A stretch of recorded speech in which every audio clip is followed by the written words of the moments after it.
اللہ من الشیطان الرجیم بسم اللہ الرحمن الرحیم اللہم صلی علی محمد و آل محمد۔ تمام تر تعریفیں اس خالق کائنات کے لیے جس نے اپنی پہچان اور اپنی معرفت کے لیے پاک محمد اور ان کی پاک آل کو تخلیق فرمایا، اور تمام تر درود و سلام اس عظیم ہستی کے لیے کہ جس پر خود خالق کائنات بھی درود و سلام پڑھنے میں ہم انسانوں کا شریک ہوتے ہیں۔ اللہ تعالیٰ کا آخری اور پیارا مذہب اسلام، جس کو مختلف قسم کی حکومتوں نے، مختلف قسم کی طاقتوں نے بعد از رسول خدا صلی اللہ علیہ وآلہ وسلم خراب کرنے کی کوشش کی، اس میں ملاوٹ کرنے کی کوشش کی، اور اپنی حکومت قائم کرنے کی خاطر اس مذہب اسلام میں بہت سا تغیر اور تبدل کیا گیا،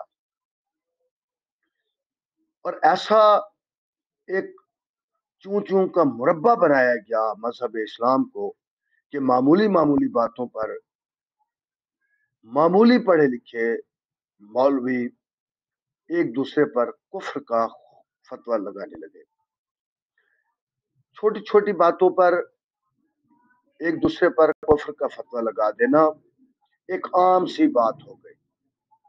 آج کل جدید میڈیا کا دور ہے، علم تک رسائی ہر ایک انسان کی ہے، تو وہ انسان جو چاہتا ہے کہ وہ اللہ کے نزدیک پسندیدہ ہو جائے، تو اسے پہلے اللہ کے آخری نبی اور پسندیدہ ترین شخصیت آقا نامدار حضرت محمد مصطفیٰ صلی اللہ علیہ وآلہ وسلم کو پیارا کرنا ہوگا، اور رسول خدا صلی اللہ علیہ وآلہ وسلم اس وقت تک آپ کو پیارے نہیں ہو سکتے جب تک آپ ان کی آل اطہار کو پیارا نہ کریں۔ خیر، یہ ایک الگ موضوع ہے، فی الحال میں یہاں پر گفتگو کرنے کے لیے بیٹھا ہوں کہ اہم ترین جو چھوٹے چھوٹے مسائل ہیں جن کی وجہ سے مسلمان فقہ کے نزدیک جو فقہا ہیں وہ آپس میں لڑتے جھگڑتے ہیں، ان میں ایک موضوع ہے مواقیت الصلاۃ، یعنی نمازوں کے اوقات، یا اس کو ہم یوں بھی کہہ سکتے ہیں جمع الصلاتین، نمازوں کا جمع کر دینا۔ عزیزان محترم، اکثر اہل تشیع حضرات ظہر اور عصر ملا کر پڑھتے ہیں، مغرب اور عشاء ملا کر پڑھتے ہیں، اور اس بنیاد پر ان کو کفر کا فتویٰ لگا دیا جاتا ہے، حالانکہ بات اس کے برعکس ہے۔ بات یہ ہے کہ یہ مواقیت الصلاۃ یا جمع الصلاتین یہ اہل سنت کی معتبر کتابوں میں بھی دیے گئے ہیں۔ سب سے پہلے ہم دیکھتے ہیں کہ نماز کے اوقات کے بارے میں یا دو نمازوں کو اکٹھا کرنے کے بارے میں ہمارے پاس اہل سنت کی معتبر ترین کتاب صحیح بخاری اس سلسلے میں ہمیں کیا کہتی ہے۔ صحیح بخاری جلد اول، ترجمہ ہے، مترجم جو ہیں وہ علامہ وحید الزمان، اور انہوں نے یہ اس کتاب کا ترجمہ کیا۔ علامہ وحید الزمان کا بہت بڑا نام ہے مذہب اسلام کی ترویج اور مختلف قسم کے جو فقہی کام ہے، بہت بڑا ہاتھ ہے۔ تو اس میں یہ دیکھیے کہ صحیح بخاری شریف جلد اول، پارہ نمبر 3، کتاب مواقیت الصلاۃ، 361 نمبر پر ہے، باب و تاخیر الظہر الی العصر، یعنی ظہر میں اتنی دیر کرنا کہ عصر کا وقت قریب آن پہنچے، اور حدیث کا نمبر ہے 514، جلد اول ہے۔ اس میں یہ بیان کیا گیا ہے کہ آخر میں یہ پہلے حوالہ جات ہیں، ان لوگوں نے یہ کہا، آخر انہوں نے عبداللہ ابن عباس سے کہ حضرت صلی اللہ علیہ وآلہ وسلم نے مدینہ میں رہ کر، یعنی سفر نہ تھا، 7 رکعتیں مغرب اور عشاء کی اور 8 رکعتیں ظہر اور عصر کی، یعنی 7 رکعتیں مغرب، یعنی 3 رکعت فرض مغرب اور 4 رکعت عشاء، یعنی کل 7 ہو گئی، اور 8 رکعتیں ظہر اور عصر، یعنی 4 رکعتیں ظہر اور 4 عصر کی ملا کر پڑھی۔ اب آگے ایوب سختیانی نے جابر بن زید سے کہا کہ شاید بارش کی رات میں ایسا کیا ہوگا؟ انہوں نے کہا شاید، یعنی گمان کیا گیا ہے۔ اور اسی حدیث کو روایت کیا ہے، یہاں پر دیکھیں، مسلم، صحیح مسلم نے بھی، ابو داؤد نے بھی، نسائی نے بھی، اور بہت سارے ترک ہیں اس حدیث کے۔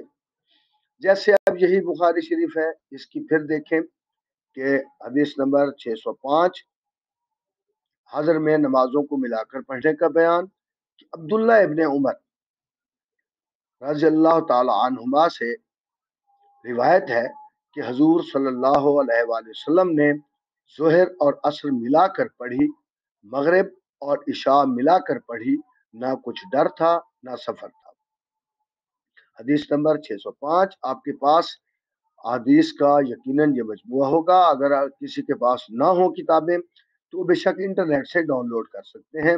ہر اچھی ویب سائٹ جو کہ اہل تسنن کی کتابوں کی ہے، وہاں پر یہ ڈاؤن لوڈ کر کے، اس میں یہ انٹرنیشنل نمبر ہی ہوتی ہے، یعنی 605 انٹرنیشنل نمبر ہے، اور باب بھی یہ نمبر دیا گیا ہے، اور اسی طرح 606 میں ہے۔ اچھا، پہلی حدیث کو 605 کو جو بیان کرنے والے ہیں وہ ہیں حضرت عبداللہ ابن عمر، یعنی حضرت عمر جو دوم خلیفہ ہیں، اور ان کے بیٹے ہیں حضرت عبداللہ۔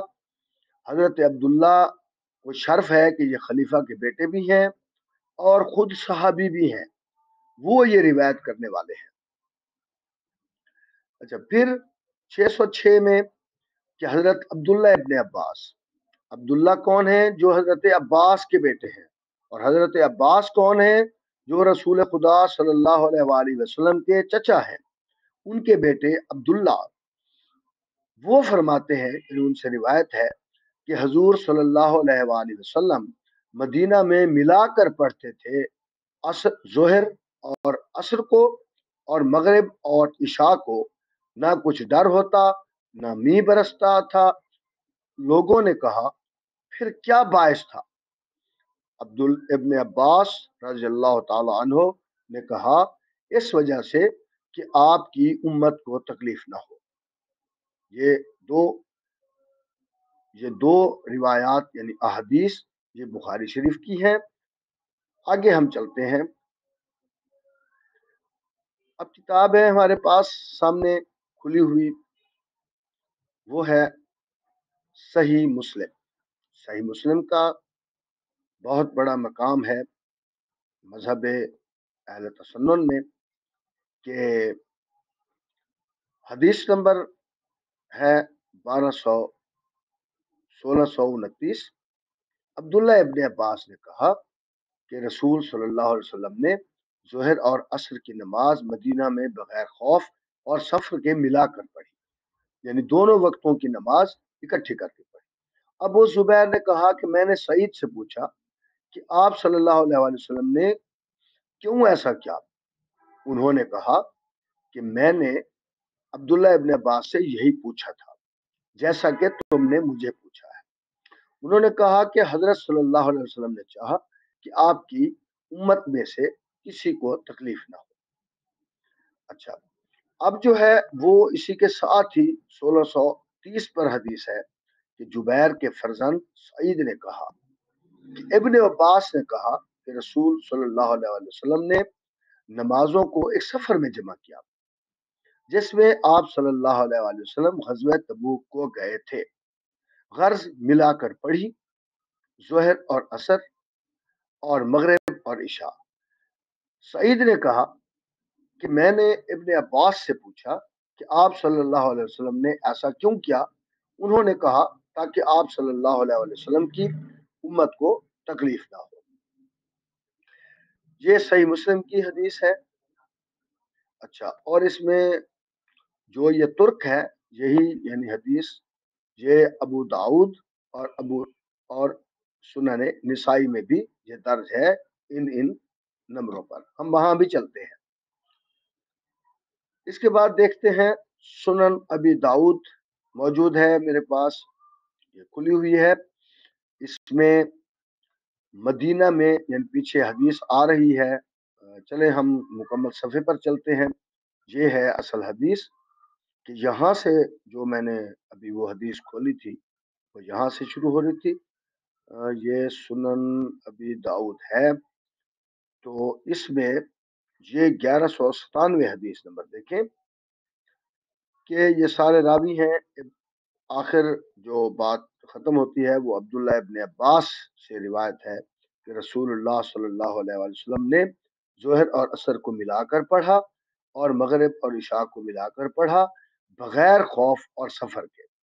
امام مالک نے کہا شاید یہ بارش کے وقت ہوگا۔ اب امام مالک نے کیا کہا؟ شاید، یعنی گمان کیا ہے کہ یہ بارش کے وقت ہوگا۔ ابو داؤد سے روایت کیا اس کو حماد بن سلمہ نے، اور اسی ابو زبیر سے اور قرہ بن خالد نے ابو زبیر سے نقل کیا کہ یہ سفر میں تھا، یعنی تبوک کے۔ اب اسی حدیث کی ہم تشریح دیکھتے ہیں کہ تشریح ہے، زرقانی نے کہا کہ ایک جماعت آئمہ، یہ تشریح کس میں کی گئی ہے؟ سنن ابی داؤد میں۔ کیا تشریح کی گئی ہے اس حدیث کی کہ سفر میں یہ نمازیں اکٹھی کی گئی تھی؟ تو زرقانی نے کہا کہ ایک جماعت آئمہ اس طرف گئی ہے کہ جمع کرنا درست ہے حضر میں، بشرطے کہ اس کی عادت نہ کرے، یعنی پڑھ سکتا ہے، وہ جمع کر سکتا ہے، شرط یہ ہے کہ وہ عادت نہ کرے۔ اور یہی قول ہے ابن سیرین کا، اور یہ باقی جتنے بھی علماء کرام ہیں جماعت محدثین کا بھی یہی حدیث ہے کہ یہ حدیث نہایت صحیح ہے۔ اور اسی کو مسلم و اصحاب سنن نے، اور اس کے راوی جو ہے وہ بڑے بڑے ثقہ اور امام ہیں علم حدیث کے۔ اور تعویل مالک کی یعنی یہ جمع جو ہے، یعنی جو امام مالک نے کہا تھا کہ شاید یہ بارش کا وقت ہوگا، اس کی تعویل کے بارے میں یہ کہا جا رہا ہے کہ تعویل مالک کی یہ جمع بارش میں تھا غلط ہے اس حدیث سے جو آگے آتی ہے۔ اب حدیث کیا ہے جو آگے آتی ہے؟ وہ ہے 1198 نمبر، انٹرنیشنل نمبر ہی ہے کہ کہیں کی بھی اس کی چھاپ ہو، کہیں بھی چھاپا گیا ہو، نمبر یہی رہے گا کہ عثمان یہ سارے روایت کرنے والے ہیں۔ ابن عباس سے روایت ہے کہ آپ رسول صلی اللہ علیہ وآلہ وسلم نے جمع کیا ظہر اور عصر اور مغرب اور عشاء میں مدینے کے اندر بغیر خوف اور بارش کے۔ لوگوں نے ابن عباس سے کہا اس سے کیا مقصد تھا؟ تو انہوں نے کہا تاکہ حرج نہ ہو اپنی امت کو۔ اچھا، اب اس حدیث کی جو تشریح کر رہے ہیں علامہ وحید الزمان، کہ جن لوگوں کو اشغال بہت ہے یا کسی عذر میں مبتلا ہیں، ان کو آسانی ہوئی ایک بار وضو کر کے ظہر اور عصر پڑھ لیں، پھر وضو کر کے پھر وضو کر کے مغرب اور عشاء پڑھ لیں۔ اب ترمذی نے ابن عباس سے جو روایت کی کیا ہے کہ رسول صلی اللہ علیہ وسلم نے فرمایا جمع کرے دو نمازوں کو بغیر عذر کے، یعنی یہ ترمذی میں روایت ہے کہ جو بھی، صرف ایک ترمذی میں ہے کہ جو بھی بغیر عذر کے دو نمازوں کو جمع کرے گا وہ بڑے گناہوں کے ایک دروازے میں سے گیا۔ اب اس کی جو اسناد ہیں ان میں یہ حنش بن قیس جو راوی ہے وہ ضعیف ہے۔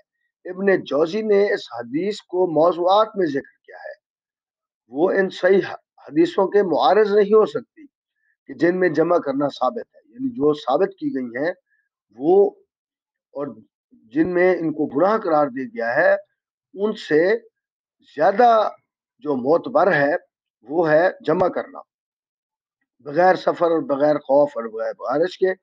جنہوں نے یہ تعویل کیا ہے کہ شاید مرض کے سبب سے ہوا، اور نووی نے اس تعویل کو کبھی کہا ہے، یعنی نووی نے کہا ہے کہ یہ بارش کی ہوگی یا بیماری ہوگی یا کوئی ہو، لیکن اگر سچ پوچھو تو یہ تعویل بھی غلط ہے۔ کیوں غلط ہے؟ اس واسطے کہ اگر مرض تھا تو رسول خدا کو ہوگا، نہ اور صحابہ کو، یعنی جمع جو نماز کر رہے تھے وہ رسول خدا کو مسئلہ ہوگا، وہ بیماری کی حالت میں ہوں گے یا کوئی بھی اور کوئی مسئلہ ہوگا، تو دوسرے صحابہ کو تو نہ تھا۔ دوسرا یہ کہ ابن عباس کا یہ کہنا کہ مقصود اس سے حرج نہ ہوتا تھا اپنی امت کو تکلیف دینا، منافی ہے اس کے۔ اور ابن مسعود سے جو مروی ہے کہ انہوں نے رسول اللہ صلی اللہ علیہ وسلم کو جمع کرتے نہ دیکھا سوائے مزدلفہ کے، تو یہ شہادت نفی ہے اور وہ مقبول نہیں ہے۔ دوسرا یہ کہ ابن مسعود سے اس کے خلاف ثابت ہے۔ ابو یعلا نے روایت کی ہے ابی لیلہ سے، اس نے ابو قیاس یعنی اس طرح ابن مسعود سے کہا کہ رسول اللہ صلی اللہ علیہ وسلم جمع کرتے تھے درمیان دو نمازوں کے سفر میں۔ اور طبرانی نے روایت کیا ہے ابن مسعود سے کہ رسول صلی اللہ علیہ وسلم نے جمع کیا درمیان میں ظہر اور عصر اور مغرب اور عشاء کے۔ لوگوں نے اس باب میں آپ نے کہا، یعنی رسول اللہ صلی اللہ علیہ وسلم نے کہا، آپ سے فرمایا میں نے یہ اس واسطے کیا کہ میری امت کو تکلیف نہ ہو۔ یہ تمام تر تشریح اور حدیث کہاں تھی؟ سنن ابی داؤد میں، جو کہ اہل تسنن کی سیاہ ستہ میں تیسرے درجے کی کتاب ہے۔ اس کے بعد ہم آتے ہیں سنن نسائی میں۔ سنن نسائی کیا کہتے ہیں؟ انہوں نے کہا اس کی بھی وہی کتاب المواقیت والصلاۃ ہے کہ نووی نے کہا کہ ایک جماعت اماموں کی اس طرف گئی ہے کہ جمع کرنا دو نمازوں میں جائز ہے حضر میں، بشرط یہ کہ اس کی عادت نہ کرے، اور یہی قول ہے ابن سیرین اور اشہب کا، اصحاب میں سے امام مالک کے، یعنی یہ جو ابن سیرین ہیں اور اشہب ہیں یہ امام مالک کے اصحاب تھے۔ اور نقل کیا ہے اس کو خطابی نے فقال شاشی سے، انہوں نے ابو اسحاق سے، یعنی یہ چلتی آتی ہے ساری ایک لڑی ہے، اور یہ جتنے بھی اوپر بیان کیے گئے ہیں یہ سکہ ہیں، یعنی یہ مستند بات کرتے ہیں کہ یہ قول کہ ابن عباس کا یہ قول کہ حرج نہ ہو آپ کی امت پر، تو نہیں بیان کیا مرض اور غیر مرض کو، یعنی یہ مرض اور غیر مرض کوئی نہیں بیان کیا گیا، بس یہی کہا گیا ہے کہ آپ نے یہ نمازیں مدینے میں اکٹھی پڑھی۔ پھر حدیث کیا اس سلسلے میں بیان ہوئی ہے؟ حدیث نمبر ہے 594، سنن نسائی جلد 1، انٹرنیشنل نمبر ہے 594۔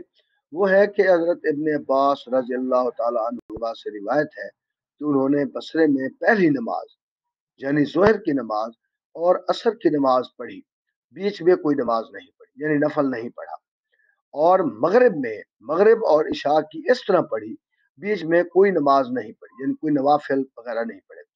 کسی کام کی وجہ سے ایسا کیا؟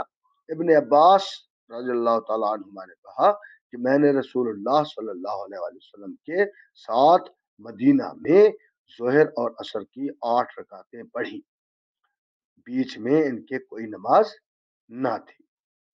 یہ ہے سنن نسائی جلد 1، اور یہ بے شک آپ احادیث سے نمبر نوٹ کر لیں جتنے بھی، اگر علم کی آپ جستجو کرنا چاہتے ہیں تو۔ پھر اب سنن میں پھر دوبارہ آتے ہیں، حدیث نمبر ہے 1628 کہ کسی وجہ کے بغیر دو نمازوں کو اکٹھا کرنا۔ ابن عباس سے روایت ہے، انہوں نے بھی اس حدیث کو صحیح قرار دیا ہے کہ رسول اللہ صلی اللہ علیہ وسلم نے ظہر اور عصر ملا کر پڑھی اور مغرب اور عشاء ملا کر پڑھی، بغیر خوف اور بغیر کسی وجہ کے۔ اب سنن ابی داؤد میں آئے، اس میں بھی یہی تشریح کی گئی ہے کہ بغیر سفر وغیرہ کے بھی بندہ حضر میں بھی پڑھ سکتا ہے، جیسے مرضی آئے پڑھ لے، جو بھی نماز جیسے نماز پڑھیں۔ نماز کا مقصد یہ ہے خدا کی توحید بیان کرنا اور اس کی عبادت بیان کرنا، اس کے سامنے سجدہ ریز ہو کر اس کو سبحان ربی الاعلیٰ کہنا اور اپنے آپ کو مسلمان ثابت کرنا۔ تو یہ چند گزارشات تھیں جو نماز کے سلسلے میں تھیں۔ انشاءاللہ ہم اسی طرح چھوٹے چھوٹے جو وقفے ہیں ان کو